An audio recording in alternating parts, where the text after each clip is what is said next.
Good evening, welcome to the latest edition of Last Bowl Boxing. Tonight we're joined by, firstly, Michael Sprott. Michael, thank you for your time. Thank you, sir, for inviting me on the show. No problem. And regular Andy. Andy, good evening. How we doing, fellas? Good. So, Michael, I thought we'd get you on to talk about a little fight that took place on Saturday night. Obviously, AJ versus Usyk. So I'd be very keen to know, your thoughts on the fight and what happens next for AJ. My thoughts on the fight. I thought like his team came out to the wrong game plan. I mean, surely they studied Usyk. They must have watched him over and over and over. But why would they choose AJ to try outbox him or give him a boxing match? I don't know. I thought AJ used his size. Roughed him up. A bit like Skelton, Matt Skelton. What might have done to Skelton? Roughed him up. Got in clinches. He grabbed his arm, twisted, all sorts. Just anything to win, but he never did that. I think Usyk just made it a boxing match, and I find it interesting that Usyk he came out first round. I thought he was gonna go around the ring, trying to outbox AJ, but he didn't. He came straight out and took the fight to AJ, but basically he met AJ in the center of the ring, which I thought was wow. And he showed his unique skills in that fight, and I was very, very impressed with Usyk. But Joshua, I'm not running Joshua. He might have had an off day. Something didn't seem right, but yeah, it's like he came unstuck. He didn't know what to do. I don't think his team had a B plan. He stayed the same way all the way through from round 1 to 12. Right? It's just bizarre. Michael, surely his team and AJ would have watched the Chisora fight because Chisora put it on Usyk, didn't he? Yes, yeah, but then you've got to remember stars make fights, and Chisora is a different kind of animal to AJ. He's different size, probably the same size as Usyk, but Chisora would give anybody a run for their money. He brings it to them, but yeah, I was a bit bizarre. I thought his team would have. I don't know who his head. Is it Robert McCracken, his head trainer? Rob McCracken. Yeah. I wouldn't have had AJ doing that at all. No. Michael, did you fight anyone of a similar build to Usyk? And is it difficult to catch him if it's so mobile and in and out?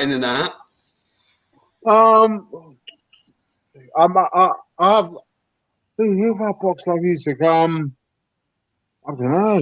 I mean, the only person I can say I kind of box was like probably Pulev, but he's not as Usyk, but. It's hard. I mean, it's hard to match somebody like Usyk, skill wise. I haven't really come across anyone like him. Nah, he's a bit special, isn't he? Yeah, he is. And what would, if you was to give AJ some advice, if they drafted you into his corner for the rematch, what would you be telling him? I would say AJ, do not make this a boxing match. That he's come back again. You're having a rematch. He's going to try and make it into a boxing match. Well, I would tell AJ he's got to take it to the streets. He's got to rough up the small man, rough him up. Big wide right hands over the top. Do you know what I mean? I was just basically telling him to rough him up and when he clinches, put his weight down on him. Michael, it was very bizarre, wasn't it? The walk into the ring. It's as though Joshua was celebrating before he'd even threw a punch. He was way too relaxed for me. So was that? Sorry. I was saying Joshua. It was very bizarre the way Joshua came into the ring.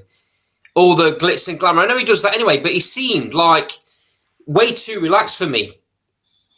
Yeah, he did. He seemed too relaxed. I don't know why he was reaching out to the crowd and stuff. I don't think he was focused. I don't know what was going on in his head, but he wasn't focused. He definitely wasn't focused. I mean, he's often relaxed coming to the ring, isn't he? But I know I said to the wife, he even kissed a woman in the crowd, didn't he? That to me, alarm bells were going for me. There's a lot of difference in it between touching gloves with the crowd as you walk through, and then stopping and actually giving a woman a peck on the cheek. That suggests to me you're not focused. Yeah. I mean, I don't know if he thought he was going to be walking the park. I don't know.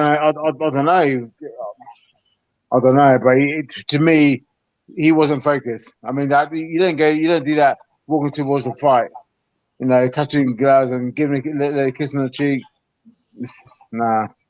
I mean, the worrying thing was, Mike, that towards the end of the 12th, Usyk could have stopped him. You know, he looked spent, didn't he, on them ropes? Yeah, he did. But from what I looked back, the timekeeper ran a bit early, I believe, like 9 seconds early. Yeah, Eddie Hearn's come out and said he thinks the clock was wrong. So I think we'll leave that one at that, shall we? Yeah.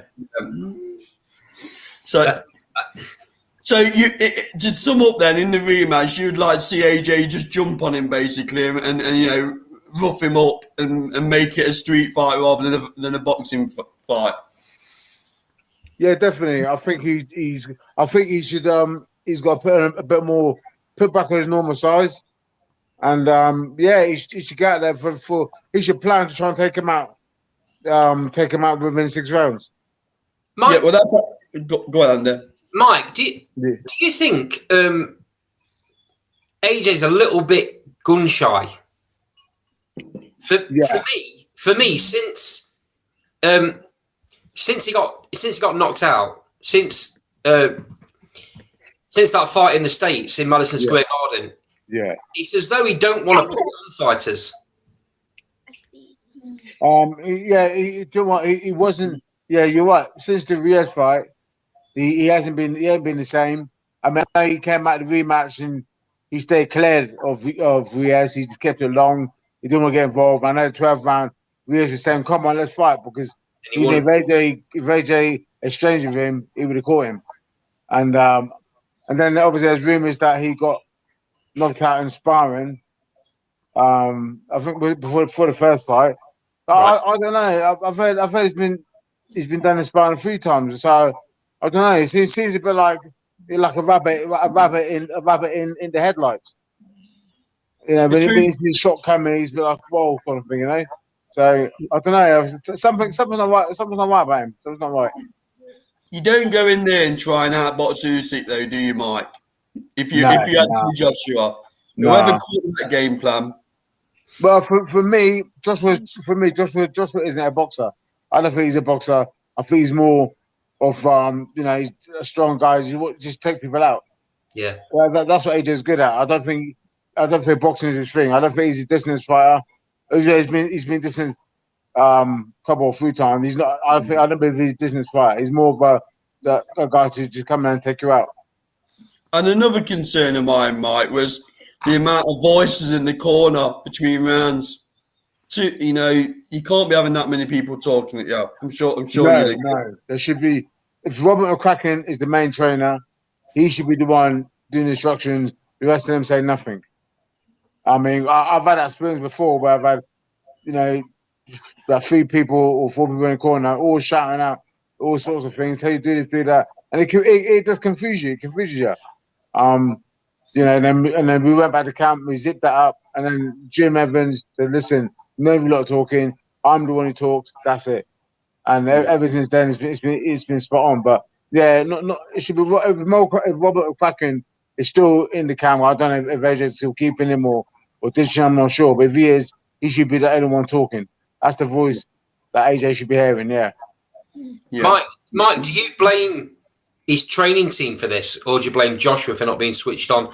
Because at the end of the day, Joshua's experienced enough now to know when things aren't working right within the first few rounds, and he should have changed that game plan up himself.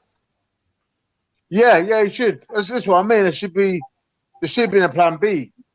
There should have been plan B, and AJ, he should have think for himself as well. Yeah, but it didn't seem like he did that. It was bizarre, man. Bizarre. I can't believe that. I think differently to that, Mike. I think it was AJ who had it in his mind that he was going to outbox Usyk no matter what anyone told him that night. I think he was going to go in there and prove a point that he could outbox Usyk.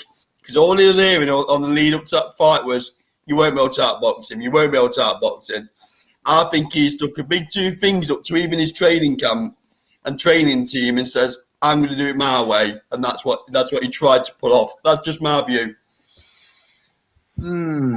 Well, if that's the case, then he should. Has he openly come out and said that? No, that's just my opinion. I think he was adamant that he was going to fight that fight. Yeah, because you did get he is that kind of fighter. Like he wants, he wants to prove certain things, and he might want to prove, like, I can outbox Usyk. Maybe for that. But I definitely would have had, if I was in his corner or if I was his trainer, I definitely would have had a boxing Usyk. And then you've got an old host of problems, then, Mike, haven't you? If you've got a boxer not listening to his corner, that throws up a lot of other problems that we'll be here till midnight talking about. But that, if you're not listening to your head trainer, you've got a problem there, haven't you? Yeah, definitely. It's the same with good boxer Klitschko.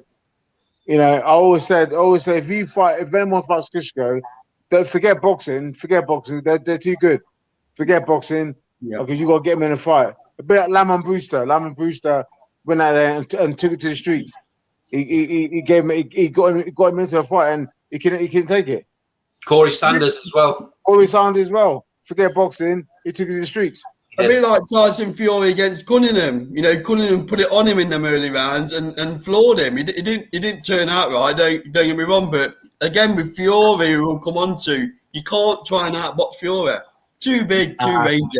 Too good. And also, see, Fury against Usyk would be, and that would be interesting because Fury knows, and obviously he knows how to fight. He's gypsy. He's from young age. He knows how to fight. So he would have done all the stuff. He would have done all the stuff AJ should have done. He would have roughed him up, So just coming on to Tyson Fury versus Wilder, then, Mike, how do you see that fight panning out? I don't think it's going to be as easy as Tyson Fury thinks it's going to be. I think he beat Wilder the first time. Well, I never got a decision. They said it was a draw. It wasn't a draw. He, 2 knockdowns. It doesn't ring in the fight. I think he beat Wilder the first fight. The second fight, he absolutely dominated that fight. And then so really and truly, the favour is going to be with Tyson Fury. But I don't know. I don't think it's going to be as easy because obviously he's trained with a friend of mine, Malik Scott. He's teaching Malik to back boxing. That's what Wilder needs. Wilder before was just relying on his right hand and just going wild. But now I think obviously Malik Scott's teaching the fundamentals of boxing.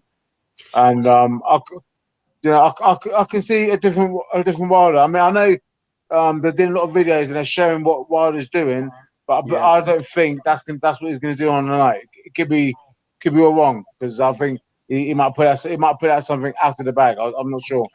Does it bring me back to that old saying that Mike Tyson used to say, though, Mike? Everyone's got a plan until they get punched in the face. Will Wilder revert to type? Listen. Malik Scott hates that saying. He hates it. I'll quote it to him if I get him on then. Malik Scott hates that saying. He doesn't believe in that. But obviously, Tyson, he's right. Everyone's got a plan to get punched in the face. So I mean, it'd be a good fight. I think it'd be a good fight. Boy, to pick a winner, I don't know. I think it's gonna be quite a close match because obviously Wilder has got the punch to equal it all out. By the sounds of it, Michael, you've got a bit of an inside look onto this fight, friends with Malik. Yeah. So clearly, Malik wouldn't have taken Wilder on if he didn't think he could improve what he was currently doing. Yeah, definitely. From the social media stuff you've seen, I'm sure you've probably seen the same stuff we have. Do you think that? Can you see an improvement? Do you think there's a change in what Wilder's doing? Because before he did just rely on that big right hand, didn't he? Yeah, I definitely think you're going to see a change, 100%. Because You know, he relied on his right hand for so long. I can't take you so far, and then you got to switch up the game. So he needs. I've always said that he needed someone to teach him boxing because he's not a boxer. So if he's taught boxing and he's an actual puncher, then it's a bonus. It's a bonus, but whether he can get a job. I mean, he's got the punch to knock out Fury, and he's had. I mean, how Fury got from that knockdown before was unbelievable. But he's definitely got a punch to knock down Fury. He's knocked him down twice. So in his mind, he needs to put it behind the boxing. I'd probably argue, Mike, that this is a bigger fight for Wilder than it is Fury. Because if Wilder gets beat in this fight, where does he go? If Wilder gets beat, yeah, where does it leave him? You know. Well, I don't know. Maybe it might lead. Maybe the likes of Dillian Whyte. Maybe. Yeah. Maybe. Yeah. I mean, if he gets beat by Fury, it's not like he's going right down the pecking order, right down the bottom of the ladder. He's like in the 4th or 5th in the ratings. So yeah, maybe fight with Dillian Whyte or AJ if he gets beat again. Or AJ, or yeah, exactly, or AJ, or a lot of up and comers who in the ranking, you know. Yeah, your Furgives and people like that. Yeah, people like that. He probably used them to get back up there. Yeah, definitely. So come on then, Mike. Give us a prediction. I know you gave us your breakdown there, but give us your prediction? How do you think it's going to go? We won't tell Malik Scott, honestly. No, that's not that. To pick, I'm not sure. Because I know You think it's going to be that close a fight, do you, this time? Nip and tuck? Yeah, but look. The first fight went in distance, right? Yeah. It went distance. The second fight, Fury said, I'm taking the fight to you. I'm going to take you out. So I'm not stepping back. He did that. But I've got a feeling that obviously Wilder wants to prove a point. He's obviously angry. He's saying that all these things have happened in that second fight. And obviously he's taught by Malik Scott. He's training hard. I think he wants something to prove. He's got something to prove. I think that's what's going to make it an interesting fight. Michael, there's another angle to look at this as well. Yeah, Tyson Fury's had a lot of distractions in recent weeks. You know, he's had trouble. His little baby was really poorly. That's right. You know, he had to take time off camp for that. And obviously, thank God, everything's okay now. But that's got to switch him off. You know, from where he was, that's got to take priority, and he's got to be thinking about that more than the fight and more than the training. Definitely. I mean, I saw an interview with him when that happened, and when he was going back to camp when the baby was right, he said, "I've got 7 weeks left. That's plenty of time to be that big dosser." So yeah, that's what he said. So he said 7 weeks is enough time for him to get ready. What I would say is he dropped 10 stone and beat him in the first fight, arguably. So you could argue on them facts that 7 weeks would be enough because he's in a lot better shape now than he was then. He's been training and training. He hasn't put himself out of shape. He's been training steadily. Yeah. So this this fight would be interesting. To pick a winner, I don't know. Obviously, you ain't gonna give us a winner, are you, Mike? I can see this. Well, no, obviously, the favour would be Tyson Fury. He's definitely the favour. I mean, but like that, if you look at Hearn, he's beat Wilder twice. So why not a third time? I mean, yeah. But I thought we'll get him on this week. Arsenal beat Spurs. He'll be in a good mood. You know, we can. He'll give it all the predictions. Yeah. For what it's worth, Mike, I'm going Tyson Fury round 7. You heard it here first. You're going to Tyson Fury round 7. Correct. Yeah, it's not a bad shout. It's not a bad shout. I don't know. I think it's going to be quite tight. What do you think, Andy? Just so when we do another interview, we can say that I was right. No. Listen. If you're right, you're right. But yeah, I don't know. Listen, Mike, I went for AJ at the weekend, so at the minute I'm reeling a little bit. Listen, I went for AJ. I went for AJ in the 10th round. I said round 8, round 10. I think that he's bigger, stronger. He probably tire out. Obviously, he's a cruiserweight, coming with heavyweight, and he's put some weight on. So I thought he might tire out, but complete opposite, mate. Complete opposite. So yeah, shocking, mate. I'll give Andy his due. Andy said if he goes past 6, Usyk will win. To give him his due. Who said that? Andy. Did you? I did, yeah. Fair play. No, I did. Do you know what I said? I said it'd be round 8 or round 10 for AJ to win. But I also said if it goes to points, don't be surprised if Usyk wins, but he never gets their decision. Yeah. If it's close, if it's a close fight, but it wasn't close. He won by a margin, so they couldn't rob him. He won so clearly, didn't he? I mean, most judges, I think most people gave it 8 rounds to 4 or something like that. You know, it was that one-sided. That being said, do you think AJ can do enough in that second fight? Do you think AJ can do enough in the second fight, even if he tries to put it on Usyk? Do you think he can land? Because Usyk was making him miss for fun in this first fight. Yeah, he did. He's got a manhandle. He's got a manhandling, mate. He's got to let his hands go a bit more.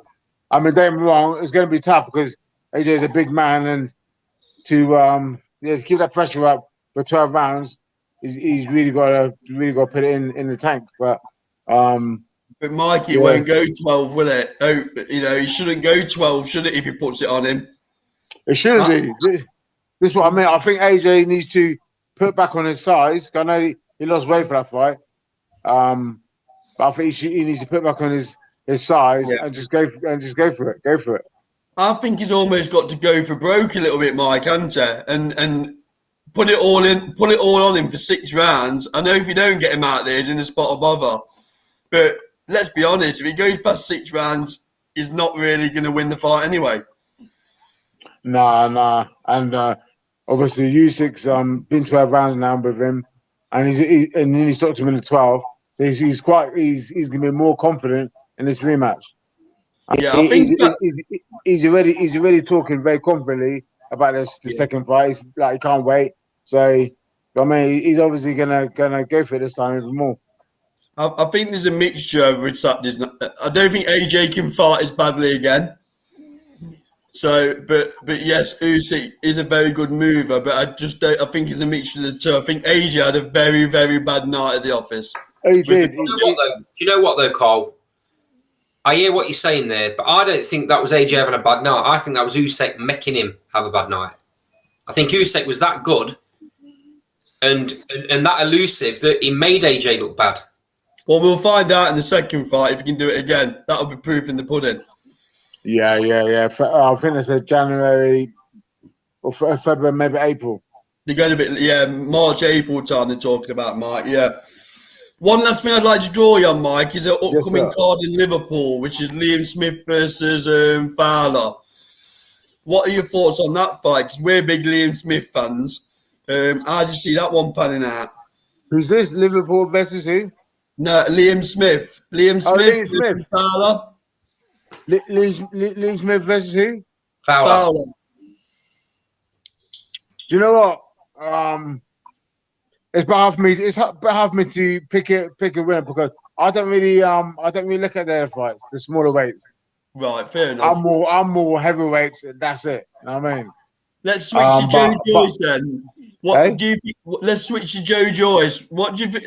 Where do you think Joe Joyce goes next? I don't know. I mean, I don't know. They're gonna have to. He should really be having one of the big fights. It should be next, really. Mike, he's now, because Usyk's won the world titles, he's now become the number one, the mandatory challenger for the WBO again. Who's that? Who Joyce? Joyce, yeah, because he was number 2 behind Usyk, and now he's moved into that number 1 spot because Usyk's obviously become champion. Yeah. So at some point, when they call that mandatory, he's going to get that shot. Yeah, of course, yeah. I mean, I know he beat Takam last, but who does he fight next? Because obviously, obviously everyone's busy with their fights. So I don't know if he's going to fight the winner of Tyson Fury or Wilder or Joshua and Usyk. He's going to have a run-out fight, isn't there? Because obviously Usyk's going to be tied up now until at least April. So they're going to have to keep Joyce warm. I was on with SJam Boxing this afternoon. I interviewed their operations manager, and they are looking to get him out, but they haven't got an opponent as of yet. But Joyce is a very interesting dynamic in that heavyweight division because this is just my view. Me and Andy don't really agree on Joyce. I think he gets a lot of stick because of his style.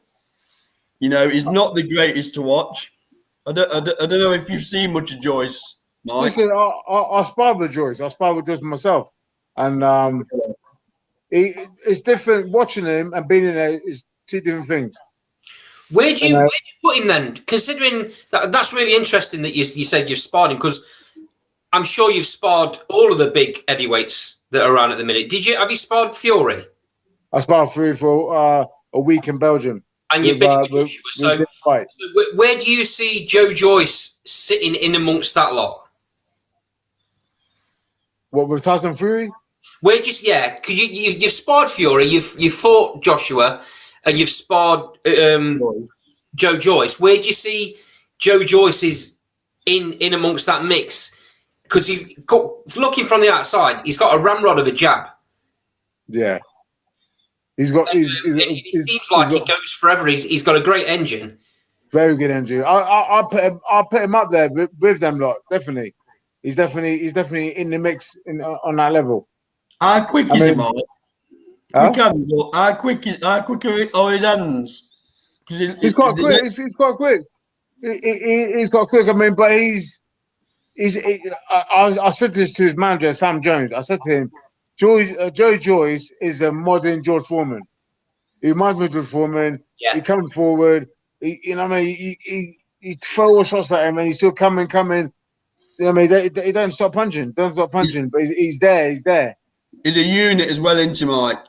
Yeah, but he's a unit. But he's athletic. He's very athletic. Yeah. But like I said, he's got a very good engine. He don't stop punching, and he's quite effective. I mean, to come out in that fight and the way he came out of that round. Which round was it? He stopped Takam. Was it round 5?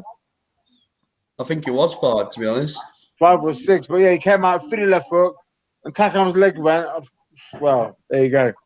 He's got power. He's got power, and he's very fit. So yeah, he's definitely on the mix. Interesting. What was Fury like to spar? I'd imagine it was a difficult day's work, wasn't it? No, it was good. It was good. It was good. He's very. I find obviously he's got the longest arms you can come across. Arms are like humongous. He's very light on his feet. He's quick. He likes to flash, hold his hands up and stuff. Is it difficult to tag clean? Is it difficult to tag clean? Oh yeah, I mean, you have to slip it, get him his jab, and take it inside. Or he's got a big body. His body's there, but as you get inside, he ties you up. And Mike, is it true, Mike, that he rides a shot as well? He's very good at riding the shot. Yeah, he is. He's clever. Very, very clever. He's very, very good fighter. Very good. Very, very interesting. Well, Michael, we said we won't keep you too long tonight. So again, really appreciate your time. Anytime, man. Anytime. I'll hit you up when I'm right with the Fury fight. I'll hit you up to remind you that I said round 7. And then I'll also, when Arteta gets sacked, I'll also hit you up on that one as well, okay? Now, all joking aside, really appreciate your time, Mike, and take care of yourself. Anytime, man. Anytime. I look forward to speaking to you soon. Take care. Cheers, Mike. Take care, mate. Take care, Alan. Take care, mate.